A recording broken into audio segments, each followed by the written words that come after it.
guys, welcome to episode 45 of the Raising Killin podcast.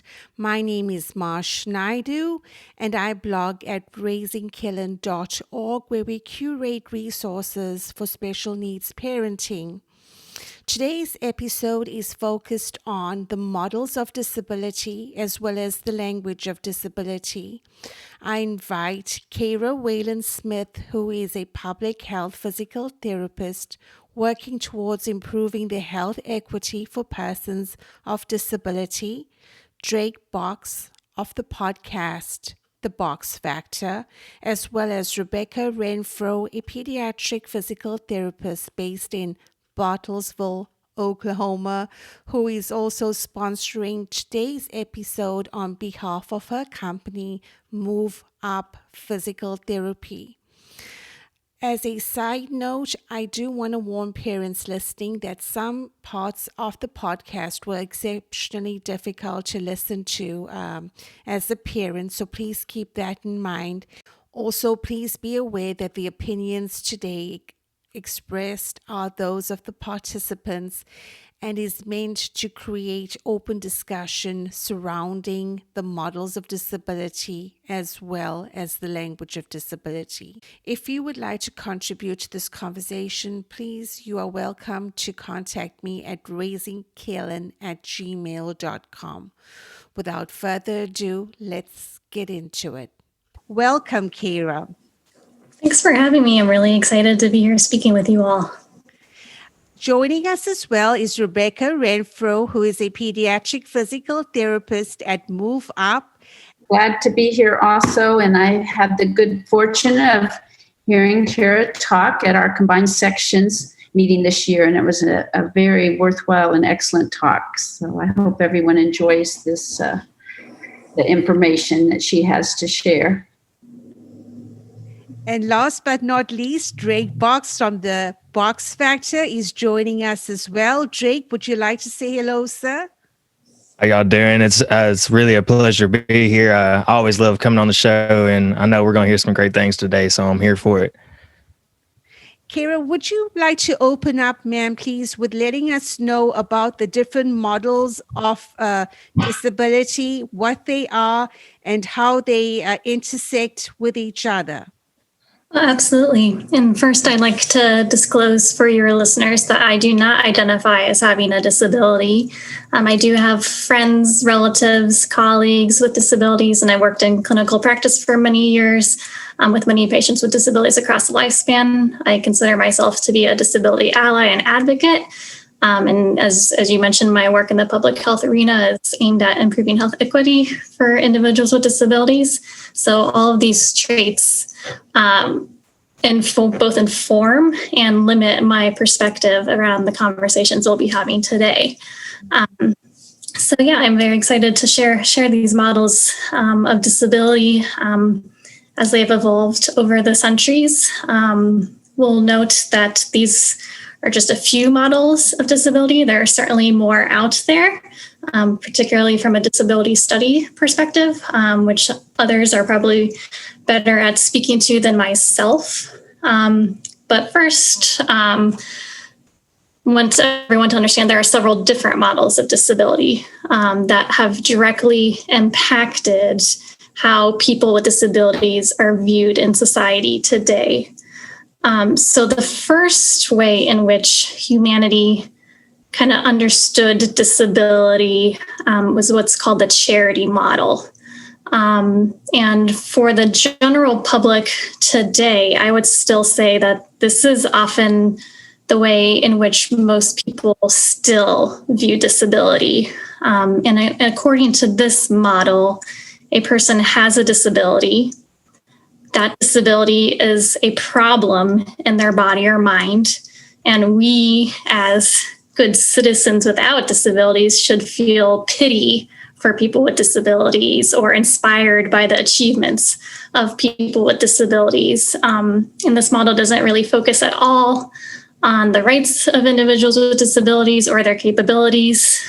So, for example, a program that would donate clothes or other goods to people with disabilities, but not want to support those individuals and being fully included in society, or having economic independence would be defined as a charitable approach.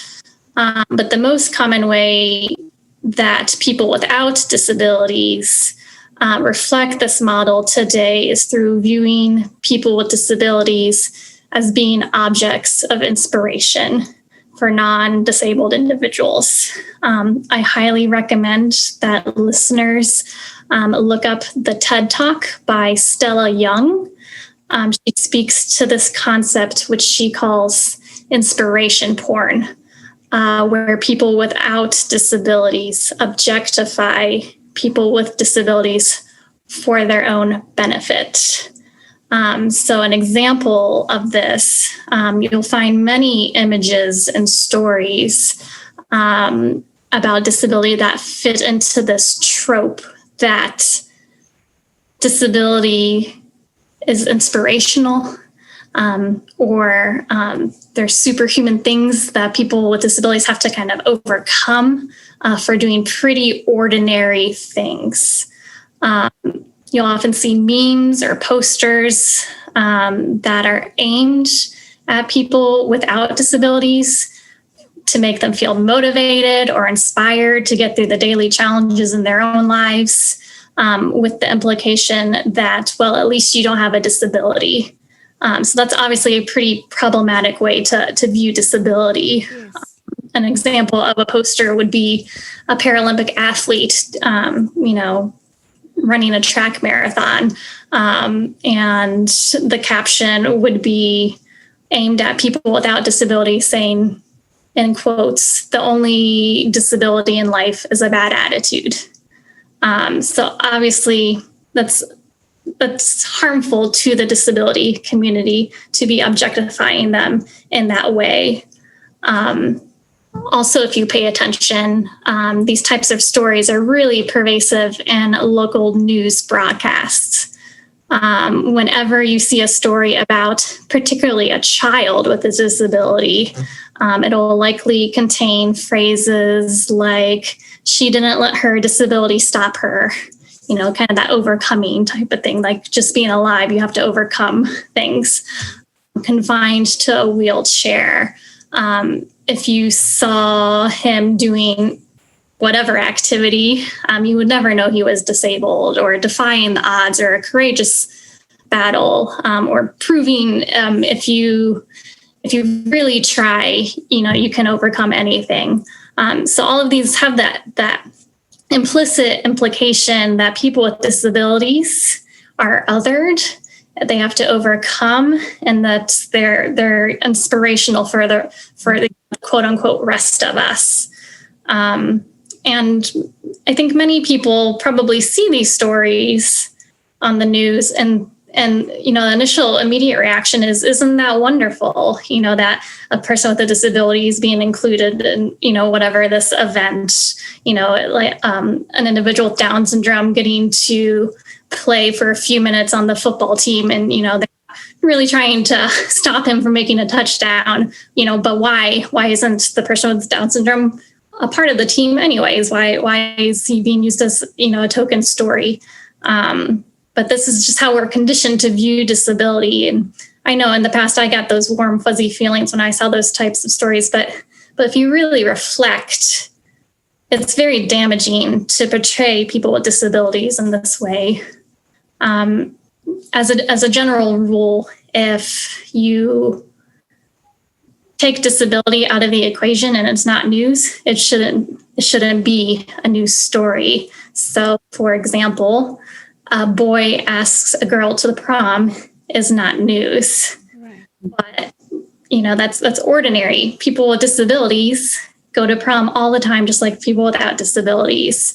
And it shouldn't be viewed as this superhuman feat or a source of inspiration for us. But the sad reality is we have those reactions because we know of all the obstacles and the systemic segregation today still of people with disabilities, all the barriers in place in our society that, kind of makes this newsworthy.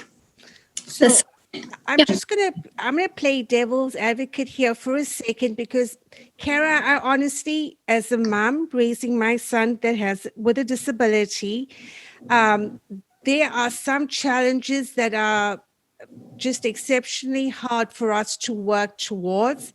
And there is always a glimmer of, shall I say, pride or happiness or joy when certain milestones are met. So we do see that as a celebration. But to be honest, and I mean, that's from me now, from the mother's perspective. But I can see to what you are saying that as he gets older, though, that would kind of not be the ideal situation for him. I mean, it is hard to actually accept hearing that as a mother, but I can see to where that would be detrimental, him having that tied exclusively to his identity. Yeah. Absolutely. And we should celebrate all of our children, regardless of disability status, of whatever achievements they have in their personal life. But to exploit that,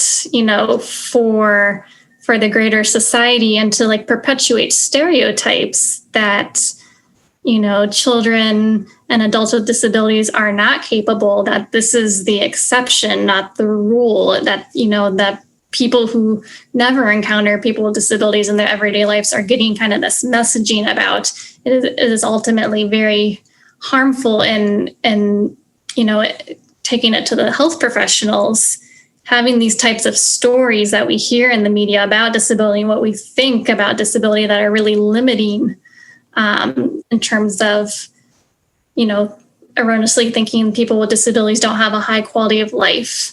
They erroneously thinking that they have limited capacities and functions, limits of physicians' treatment options that they offer to individuals with disabilities, because of kind of, these learned biases and stories that we're told about disability. As another example in the media, a common trope that you see is in movies, for example, villains often have disabilities of some sort. For example, Captain Hook is an amputee. Darth Vader is also an amputee. Freddy Krueger has physical impairments. So the implicit association is that, these types of impairments, these types of disabilities are to be feared. They're ugly. They're not natural. When in fact, disability is a very ordinary and normal part of the spectrum of diversity of human life. So, come from our fairy tales and our cartoons, there's just these stories that we're telling that we're not even aware of, that is just so pervasive in, our subconsciousness. And if in a movie, if they're not a villain, they're often a victim. Tiny Tim, for example, and they're usually a one-dimensional victim that we're just supposed to pity, and they don't have any agency of their own in the story. And I'll note that disability is still one of the only demographics where it's okay, or it's considered to be okay, that a person without a disability can play those roles. Much in the same way that it used to be okay for men, because only men were in theater, to play women, or people of different races playing a different race in their own, and not understanding that, disability is a demographic characteristic for millions of Americans, and they're not getting to tell their own stories. Their stories are being told from the point of view of non-disabled people. So our understanding is really biased and can be harmful ultimately, especially from a healthcare provider point of view, and what ultimately treatments are offered or not offered to individuals with disabilities that result in these health inequities. Mm-hmm. So, Cara, I definitely appreciate the insights that you're sharing. I do think it's challenging, just as I think Marsh was saying, how to balance it, because there are achievements and there are things that people, whatever your challenges are, do you feel like that maybe we stick people up on a pedestal, maybe out of fear of disability, like, well, I'm afraid, I don't want to have a disability. And then we're like, oh, well, look, they were able to achieve such and such, because our perceptions, it's not necessarily that we don't have to celebrate accomplishments, but maybe it goes back to our perceptions of why is that special? Not that it's not special, but why is it special? I don't know. What are your thoughts? Yeah, those are great points. And I think that the reason many people, myself included in the past, felt that this is a really amazing achievement is because of the low expectations I've been conditioned to believe about disability. I cannot tell you how many times throughout, my career as a physical therapist, patients and friends kept surprising me about what they were able to accomplish and achieve.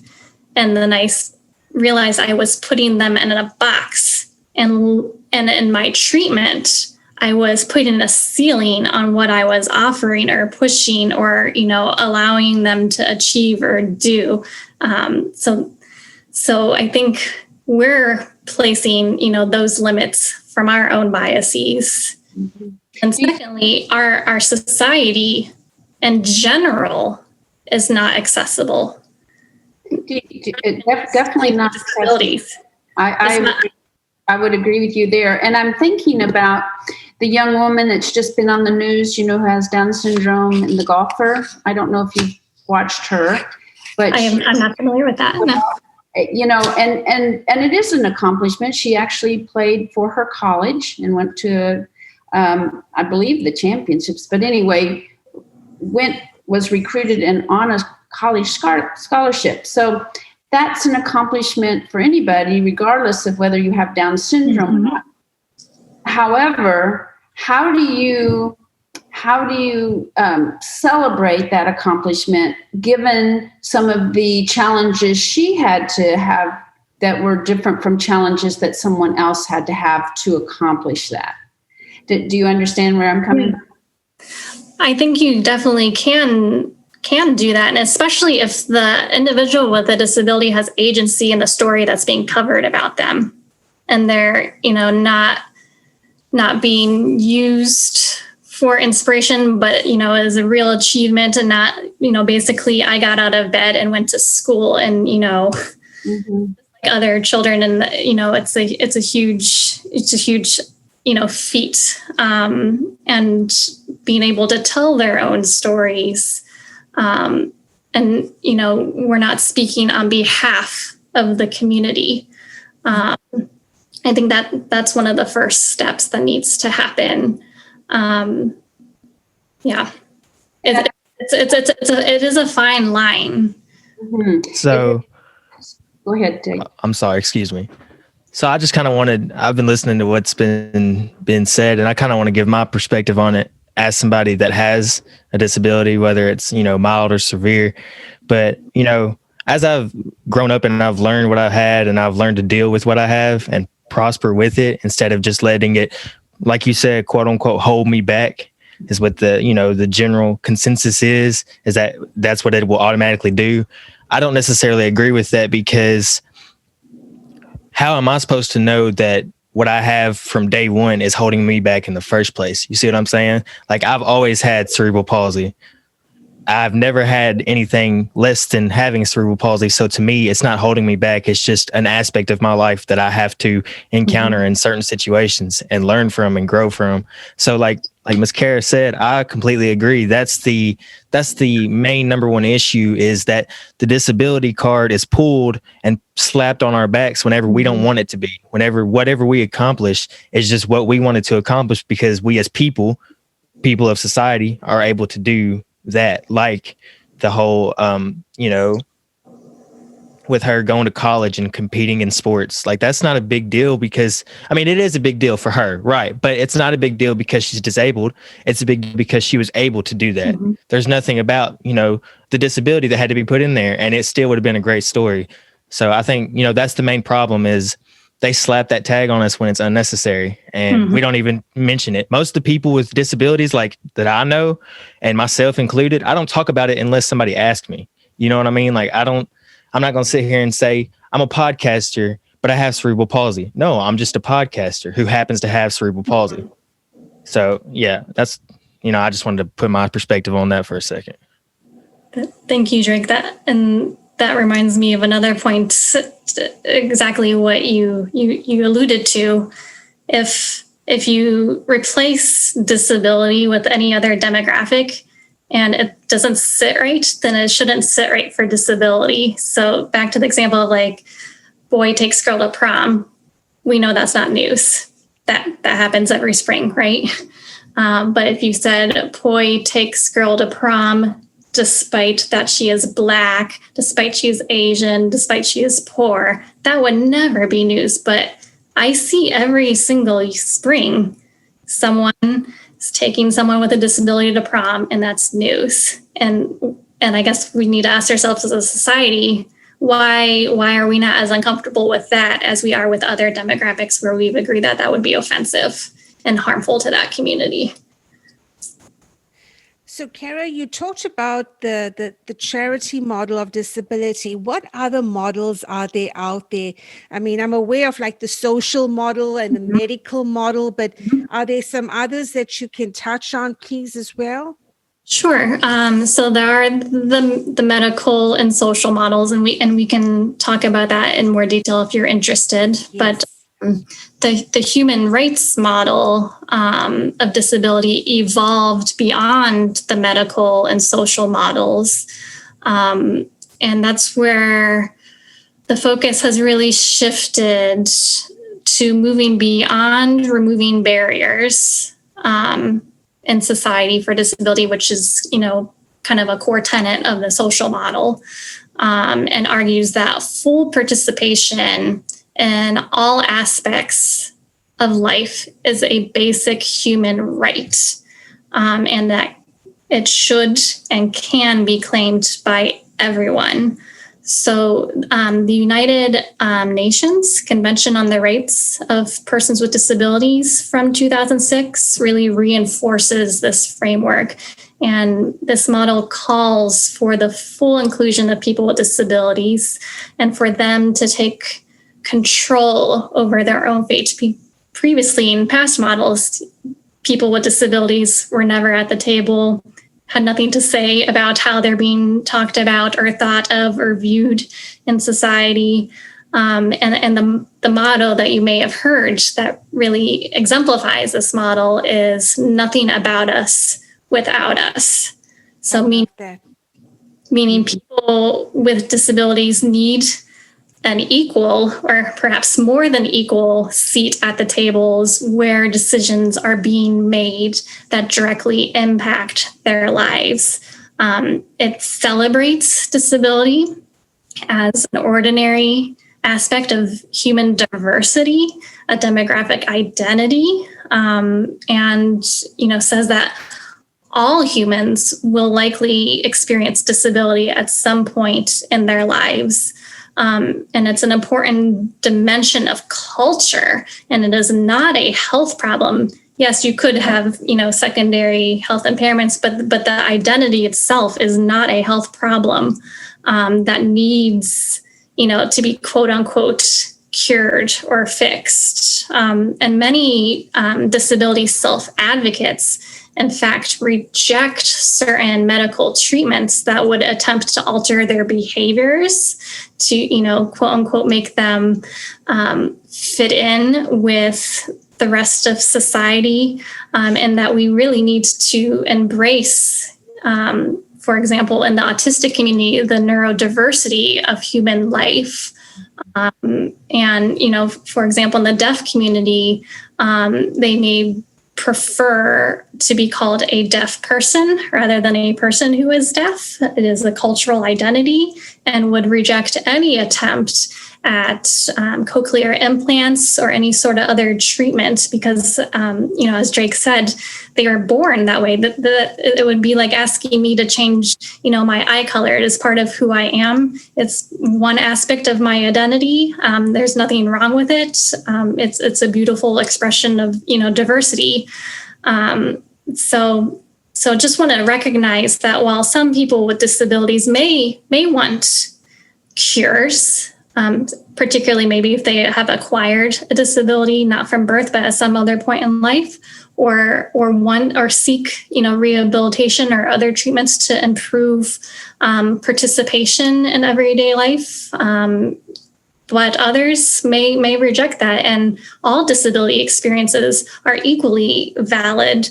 But at the end of the day, all people should have access to all of our basic human rights in society. You mentioned something which I really wanted to touch on, and that was the language that we use or express disability with. I often hear of the term people first. Can you delve into that a little bit for me, Cara? So what you were alluding to is often called either people first or person first language. So like all things in life, there are a lot of nuances, and it will depend on who in the disability community you talk to. As a general rule of thumb, people first language does attempt to be respectful, and unless otherwise specified by an individual, is certainly fine to use. But many do, as I mentioned earlier, prefer identity first language. It is part of their cultural identity. So some examples may be, what we call big D deaf versus little d deaf, someone who was born deaf, or really identifies as with the deaf community as part of their cultural identity would prefer identity first language, versus someone who may not have been born deaf or lives and socializes most often with people who can hear would maybe prefer person first language. The main thing I want to touch on with language is that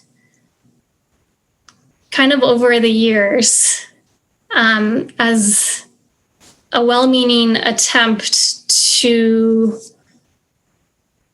be respectful to people with disabilities, to try to highlight capabilities, we've kind of moved towards trying not to say the word disabled or disability like it's a bad word, and that it's negative. And, that's coming back from like the models of like how we're thinking about disability from all of our media representations that, it's a bad thing. And we kind of want to like erase that as an identity and do everything we can not to say the word. And in fact, quite recently, there's been an online movement with some disability self-advocates that the hashtag is SayTheWord, to reclaim the words and to encourage people to be not afraid to say a disabled person or a person with a disability. And in fact, to try and lose language where we try to use euphemisms to do everything we can to not say disability. So, and, some of these terms we say quite frequently because we've just been socialized to say that, for example, saying things like differently abled or handy capable or don't diss my ability, the play on words on that, or special needs. And I know for many listeners who have children with disabilities, this may be a totally new concept. And as I said, the use of this language for many come from very good, well-meaning and intentions. So no one is a bad person for ever using terms like this or preferring terms like this. We've been socialized to use these words. Language evolves over time as our understanding becomes more sophisticated, and we actually include people with lived experience in the conversation. And some disability self-advocates would consider these terms to be offensive because they feel that those terms stigmatize that which is different, and are perpetuating, these negative assumptions that disability is inherently a bad thing or a negative thing by trying to avoid saying the word. Cara, this is so interesting because the last podcast I recorded was with this mom. Her name is Jessica Markson, and she's written the book, The Cracks That Let the Light In. And this was a topic we touched on, and she's very matter of fact when introducing her son, Ben, that Ben is disabled. And to be honestly, as a mom, from my perspective, it's actually relief because let's be concise and let's say things as they are. And I think when it is presented this way to whether it's a parent or whether it is a parent introducing their child, or whether it's a child introducing themselves as disabled, having clear-cut language aids or facilitates better awareness. I mean, that's just my perspective. Yeah, absolutely. And we've gotten to a place where disability, it's a neutral term. It just is. I have green eyes. That's neither good nor bad. I just do. That's part of me. That's a description of me. And we've attached meaning to words through, these stories we've been telling. So I would encourage listeners to not be afraid to use these really neutral terms. Don't try to use other language to try and replace it. Like a way to understand this would be, special needs as an example, which is really prevalent in pediatrics. And I do want to highlight that it is perfectly fine to use that term when you're referring to like an organization or a service like the Special Olympics or special education teacher. I will note some organizations have started to kind of change their terms though as language has evolved. So it'll be interesting to see if that field does as well. One example is Handicap International is now Humanity and Inclusion. Getting rid of some of the older language, but back to special needs. So if you think about what that's saying, it's saying that people with disabilities need something different than the rest of us. All humans have the same basic needs. We all need to be loved. We all need food. We all need shelter, clothes, to get an education, to, a desire to be independent in our lives. People with disabilities are no different than that. That's not a special need. That's different from the rest of us. But if, for example, if children need additional services to participate fully in school to reach, their highest level of functioning in the classroom or quality of life, it's not to do with the individual. It is more to do with our environments and systems that are not already universally designed to be accessible for them. So in reality, these services wouldn't need to be special if we were already, able to accommodate everyone in society. So, yeah, I think the takeaway is don't be afraid to say the words. If you're looking for more suggestions on appropriate language, I recommend the Disability Language Style Guide from the National Center on Disability and Journalism. And I also recommend a great blog post recently entitled How to Talk to Kids About Disability Inclusion. That kind of speaks a little bit more to some of these concepts of appropriate language use and how to teach our children how to interact with other children with disabilities. Cara, thank you so much for that. That was insightful. I would like to kind of end with closing remarks. Rebecca and Drake. I would just like to say that, this whole podcast has been amazing. Like, I've learned so much within these 30 to 40 minutes we've sat and talked. But I think my main takeaway from this is, like, just let people be them. And whenever they have attached to them, acknowledge it, but don't focus on it. You see what I'm saying? Like I talked about earlier, people don't automatically want their disability attached to their name. They just want to be called Drake Box, the podcaster, not Drake Box, the person who has cerebral palsy, who is a podcaster. So I think just the main thing is don't attach the disability to the name automatically, and just let people be themselves. And if they bring it up, let them talk about it, understand it, but don't always focus on it.